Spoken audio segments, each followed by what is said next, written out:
According to the Gun Violence Archive, there have been over 440 mass shootings so far this year.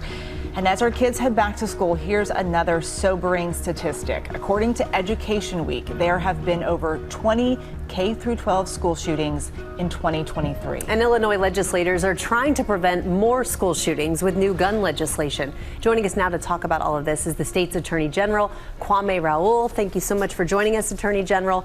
Let's jump right in. The Illinois governor recently signed the Firearm Industry Responsibility Act into law. So what does this legislation seek to do? Can it really change anything?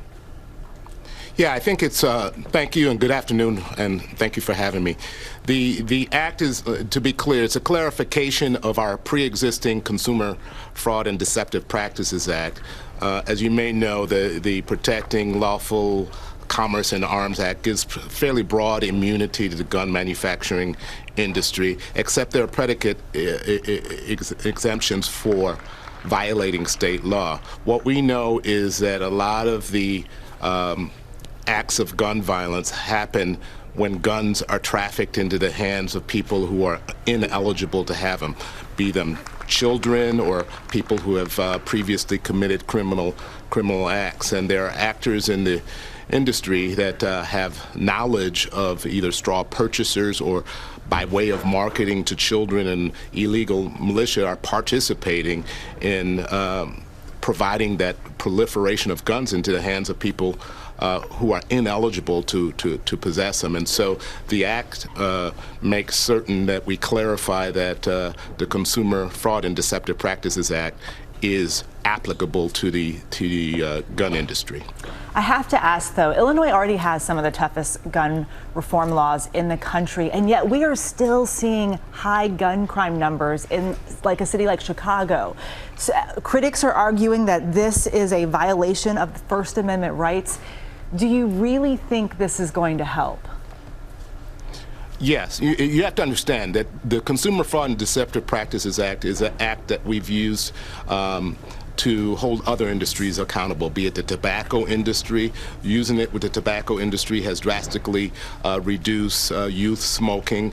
The pharmaceutical industry with regards to opioids, the predatory lenders out there. So this is a tool that we've used for various industries, and the gun manufacturing industry or the gun industry at large should not be immune to this law that has existed for decades within our state. We've partnered with the Secret Service's National Threat Assessment Center, and we've done a lot of convenings because we know in school shootings,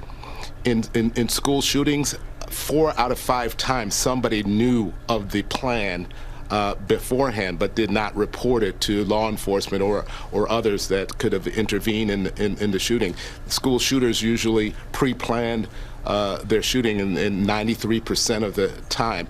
And so we've done a number of convenings since 2019 when I took office to make sure that individuals at school teachers, school administrators know who to report suspicious activity to, know what to look out for.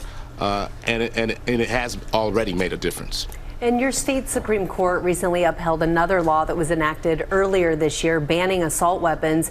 Has that been effective? How effective has it been?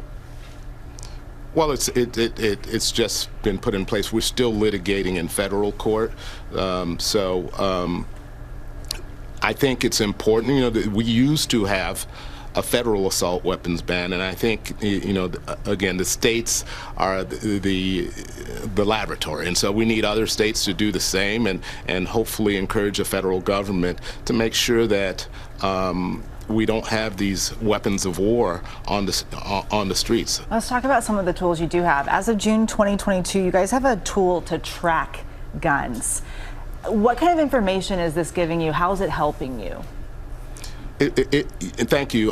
It's called Crime Gun Connect, and we partnered with Everytown, and we hired data analysts to make sure that we have a platform that we make available to over 400 law enforcement agencies in Illinois, such that we could look for patterns when we recover guns that are used in crime or recovered when somebody's arrested for a criminal act. And it shows us the time to crime from the time it was sold by a legal firearm dealer and the pathway that it's taken.